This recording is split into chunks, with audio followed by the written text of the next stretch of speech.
Hi, I'm making carrot dogs tomorrow for lunch, and I just wanted to show you my process for making them.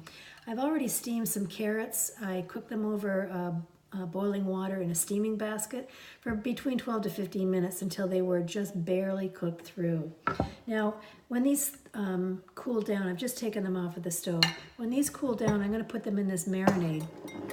In my marinade, I've got a cup of vegetable broth. I've got 1/3 of a cup of apple cider vinegar, 3 tablespoons of tamari, or you could use soy sauce or Bragg's. I've got a tablespoon of Dijon mustard, some garlic powder, and some smoked paprika. I'll leave the recipe below. Now, after my carrots cool down, I'm going to put them in a plastic zip bag. I'm going to put my marinade in the zip bag with the carrots. And these have to marinate for a minimum of 3 hours or 1 day. And after they've marinated, they had the most amazing flavor.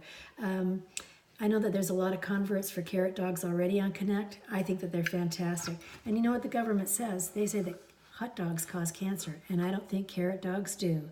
Thanks for watching. My name's Jill. Have a great day.